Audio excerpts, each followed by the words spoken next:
Hello, beautiful, and welcome to the Come to Your Senses podcast. I'm your host, award-winning certified feminine embodiment coach, licensed esthetician, and enthusiastic foster dog mama to animals across the land, Mary Lofgren. Here, we explore how to bring more richness, radiance, peace, and pleasure to our lives, homes, and hearts through the joy of beauty, the wisdom of the body, and the splendor of the senses. I'm so glad you're here. Pull up a poof and let's dive in.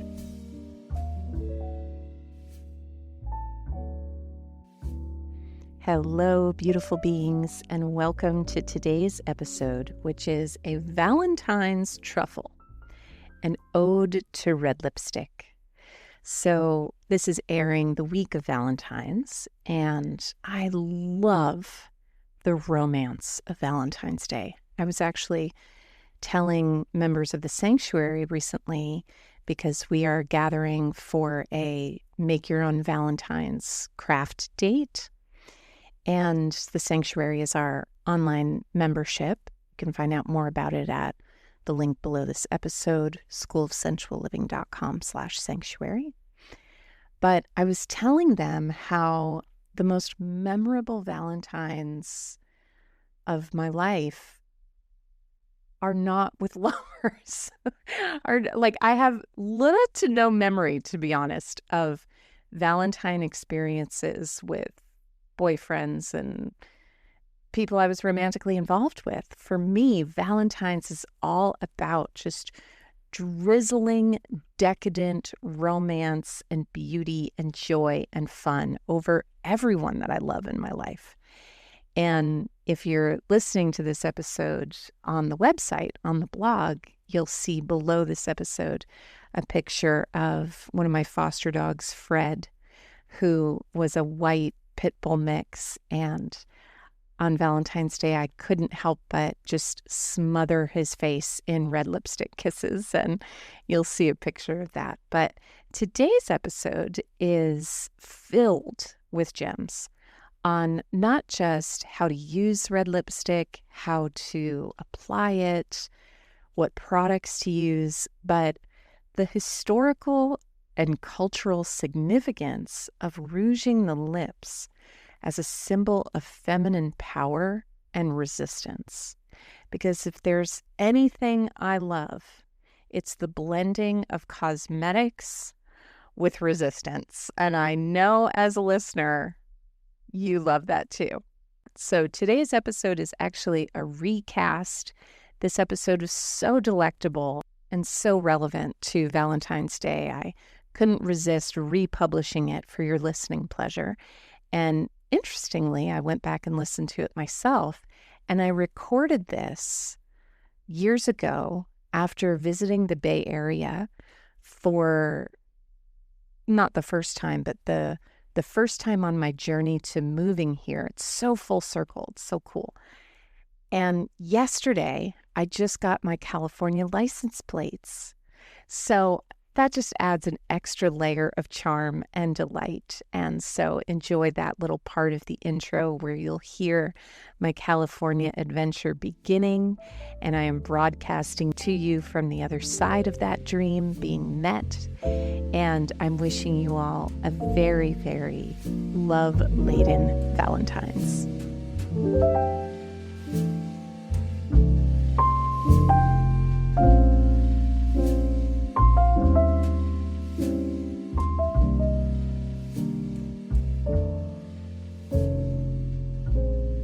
I am coming to you so full, so filled up. I just got back from a beautiful trip to Northern California, to the San Francisco Bay Area, and was at an equine therapy retreat, a somatic coaching equine therapy retreat, which was so magical. And I am working on the reel highlights to share with you on my Instagram at Hello Mary Lofgren. And one of my favorite moments was I was in San Francisco with my dear friend Nicola, who is a listener of this podcast. Hello, darling. And she was so generous to take me around for the day. I had never really explored and sunk my teeth into San Francisco. And so she took me to the park and to a beautiful waterside restaurant for oysters. And one of our adventures was to go to the Ministry of Scent, where they have just a robust collection of unique perfumes from all over the world. And so Nicola and I went and we talked to one of the shopkeepers and just explored all these different ranges of fragrance. And it was so delicious and delightful and really a portal to a world, like a whole world of romance and artistry and sensuality. And it made me think that I would love to record an episode all about one of my great loves in the world of cosmetics, which is red lipstick. Red lipstick is an iconic aesthetic, but what you'll also discover today is that, like most things that inspire controversy, there is a whole lineage of feminine power behind it. And so whether you identify as a savant of the rosetto rosso, as they say in Italian, red lipstick, or if you are someone who cannot even imagine yourself leaving the house with cherry chapstick on, my friend, you are in the right place. Because today I am going to tantalize and inspire you with stories about the history of red lipstick, the symbolism of red lipstick as a form of resistance, and all other sociological delights that just so intrigue me and pull me into the power of the ritual of cosmetics and beauty. And what I'm also going to share with you is a hard-won collection of gems that come from a lifelong obsession with red lipstick, in how to choose the right red lipstick for you, how to apply it, the different types of products that are out there, how to sport red lipstick in a way that complements rather than overly intensifies your sense of style. Last night, actually, I went out on a date and I dressed for the date in high heels and a little swing skirt and had a leather jacket on. So a lot of power pieces, And I did a red lipstick with a little gloss on it. And I looked in the mirror and I said, oh, no, this is way too intense for a first date. And so I wiped off all the lipstick and I put on like a almost clear red gloss, and which just gives the lips like a shiny, slightly red, slightly pinkish hue. And it was so much better. And so we'll also talk about how to take red lipstick and work your way up and into the full spectrum of the glamour and the power that rouging the lips has to offer. And so let's dive in to our gems. I remember when I auditioned, it was really kind of an audition. It wasn't just an interview. It was a series of interviews for my first corporate job. And it was for a skincare company, and it was my dream to work for this company.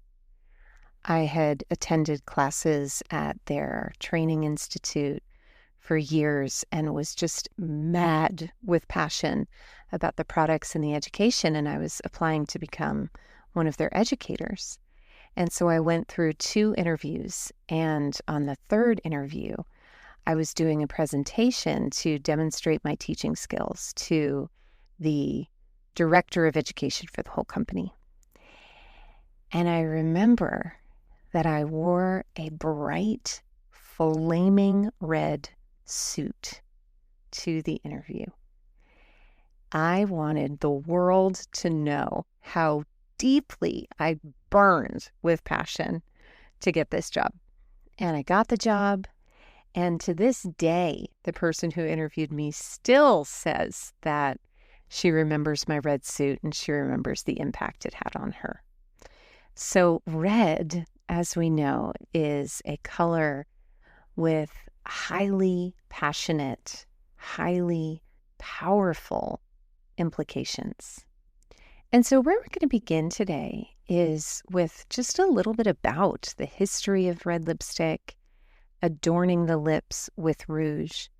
You know, an aspect of feng shui and Chinese medicine that I love is that placing something red near the entrance to your home can be a way of attracting abundance and success into your home.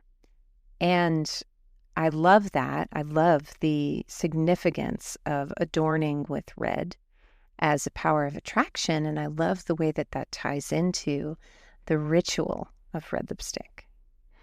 Red, we know, is a color that signifies passion across the spectrum of meaning that is assigned to red. Red lipstick is a way of drawing attention to the lips, saying, look here. It is a way of dropping red roses at the altar of your mouth, adorning the words that are expressed through your lips. In England, during the Middle Ages, a woman who wore makeup was seen as the incarnation of Satan, because according to religious teaching at the time, to alter one's face would be to challenge God's work. Elizabethans believed that lipstick had life-giving powers, and Queen Elizabeth herself applied red lipstick on her deathbed. What a dame! So powerful was the mystique surrounding red lipstick that in the 1500s a law was passed declaring that the use of makeup to deceive an Englishman into marriage was punishable as witchcraft, and that the marriage would be annulled. These facts actually came from a BuzzFeed article, which I'll pop in the show notes, that also has some references to Harvard and their research on red lipstick, which was really a fascinating article to read. And so I begin there because, as we know, context is everything. And here on the podcast, I give you some beautiful gems of wisdom and practices to add to your collection.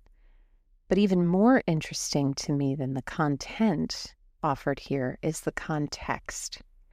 And so that brings me to our first gem, which is that the first thing required in order to rock red lips is courage. You know, as I was sharing all of those facts with you that I had done a bit of research on before the episode, I was really moved and struck by the cultural, historic significance of rouging the lips, and how when we rouge the lips, we are really invoking a whole lineage of feminine, sensual visibility and power. And so to quote, or paraphrase, shall I say, Marianne Williamson, who has that quote about, you know, who am I to shine my light? Well, who are you not to? Who am I to rouge my lips? Well, who are you not to? Because, you know, I remember my mom introducing my mom to red lipstick, and she doesn't really like wearing red lipstick, but when she wears it, I love it. I feel such a reclamation in my body because here is my mom, who's a woman who just turned 80 and is in this phase of her life. And when she wears red lipstick, my whole system just is electrified with seeing her claim that aspect of herself and seeing the way that she inspires. And my mom has done this all throughout my career. My mom has come on so many of my retreats and been a part of so many of my classes. Anyone who's taken classes with me, especially earlier in my career, knows the power and the significance of the Jerry. Jerry was actually a guest about rocking your crone years on one of my previous episodes, which we'll also put in the show notes. And one of my favorite performers, Justin Vivian Bond, has a hashtag on Instagram called Glamour is Resistance. Justin Vivian Bond is a member of the trans community.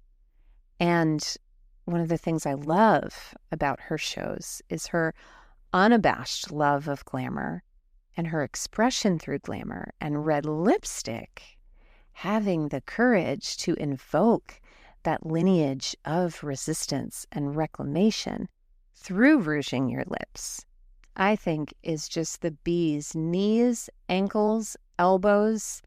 Here in the United States, if you're a listener outside the US, we have an expression that's just the bee's knees. Like, that is just the best thing ever. And so this is all the joints on the bee.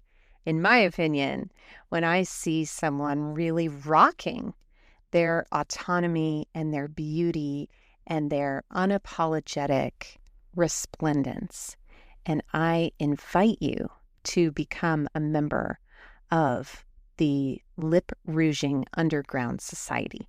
This is another really fun fact, is that when there was so much controversy around red lipstick, there would be underground lip rouging societies where women would gather together and exchange recipes for how to make their own secret little lipstick.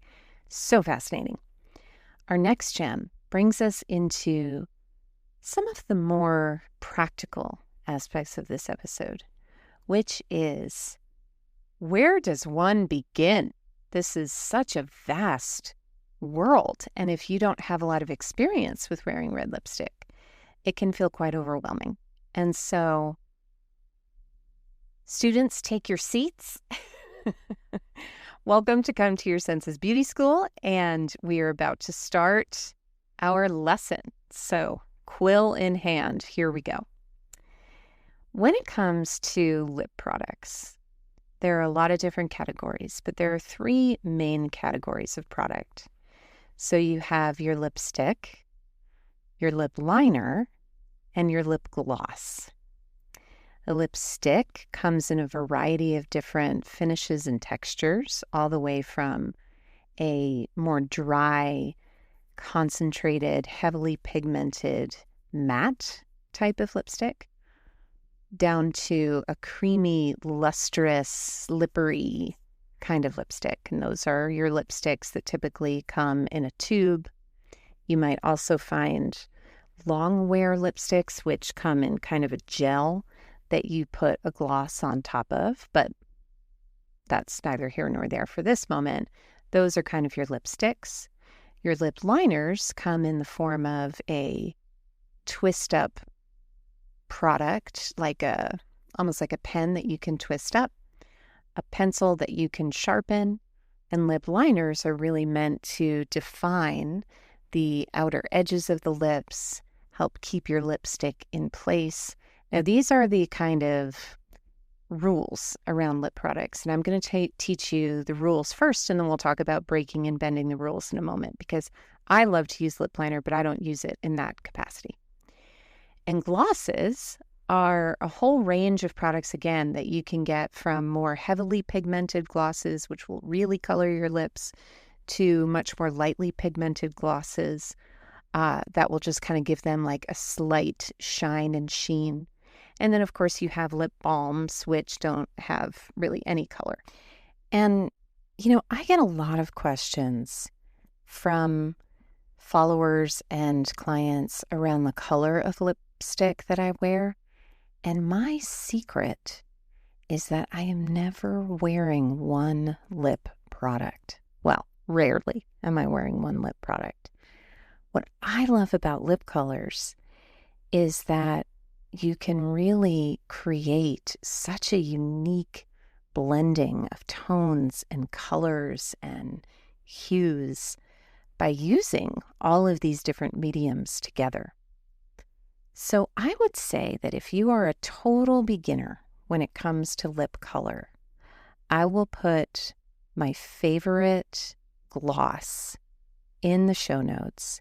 It's by a company called Tower 28, and there's this one particular shade that is my absolute favorite new gloss. Really, I wear it all the time. And what I love about it is that there's this beautiful, just tiniest, most subtle tint of red. And it just makes the lips look so hydrated and so juicy. And it is a clean beauty product, which I find that with lipstick, especially because it is something you're literally eating, it's an area of my beauty ritual that I pay special attention to in terms of what I'm consuming in that product. And so that's a great place to start, is with glosses. And where I love to play is actually with combining liners and glosses. So I might buy like a coral or a tawny kind of red liner, and then line the lips and fill in the liner a bit. Take my ring finger and just blend that liner so that my lips are really, defined and coated by lip liner. And then I'll either take a little bit of lipstick or a little bit of lip gloss, and I'll dot it in the center of the lip. You dot in the center because, especially with things like glosses and lipsticks, since they have more viscosity, they'll tend to collect in the corners of the mouth. And so when you dot it in the center and then blend outward, especially if there is lip liner on the bottom, like as a base coat, you can really control the intensity of the color. So if I have, say, a coral lip liner and I take like a tulip pink lipstick and I blend those two together, oh, ridiculous. Just so gorgeous. It's like a gorgeous Caribbean sunrise. Yes, sunrise or sunset, depending on how you look at it. You could do just lining the lips, blending that liner, and then adding just a tiny bit of gloss on top to hydrate it. And again, that's going to give you a lot more control over the intensity of the color and the placement of the color. You can also just go straight up lipstick, slap it on.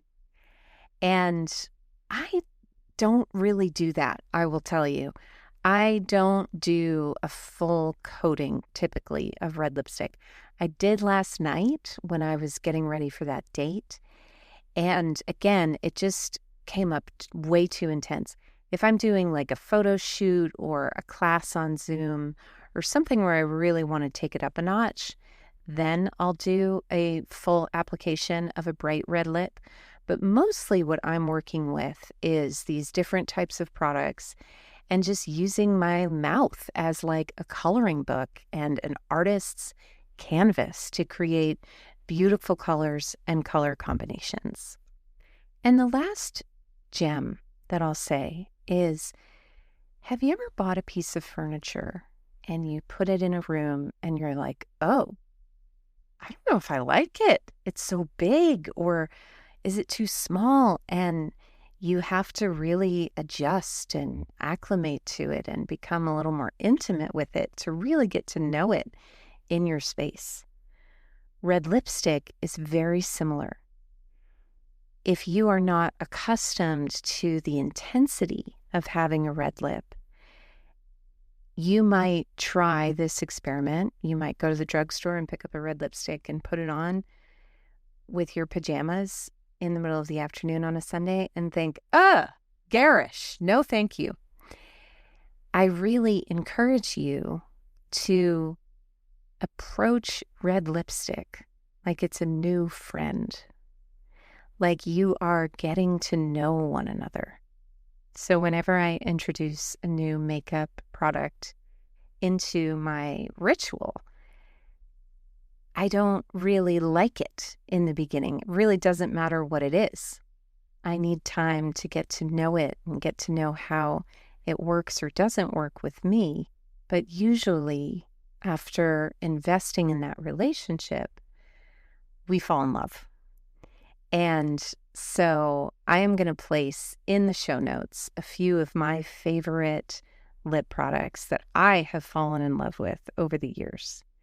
My desert island lipsticks. In fact, I was once hiking the Grand Canyon, and a group of hikers were laughing at me and teasing me because on the corner of the trail, I was touching up my lipstick. And they thought that was hilarious. And I was like, what? Doesn't everybody have hiking lips? So from my hiking lips to yours, I hope that you enjoyed this little truffle of an episode. And if you did, I would be so delighted to hear from you in a review or to see that you have subscribed and liked the podcast. These tiny gestures of appreciation go so far in helping this podcast grow. And so I deeply appreciate your presence and your pushing of the subscribe button. And I will see you in the next episode. If today's episode stirred something in you, a longing for more ease, more beauty, more attunement to the quiet wisdom of your body, then I have a velvet ribboned gift just for you. The Enchanted Path of Beauty is a free 3-chapter audio collection designed to help you soften into the radiant presence that you already embody. Let us pad down a rose-petaled path to explore beauty as a profound path to healing, deep fulfillment, and radiant embodied presence. Head to schoolofsensualliving.com/beautiful to discover beauty's unlimited power to heal our minds, open our hearts, and write the signature of the sacred through our senses.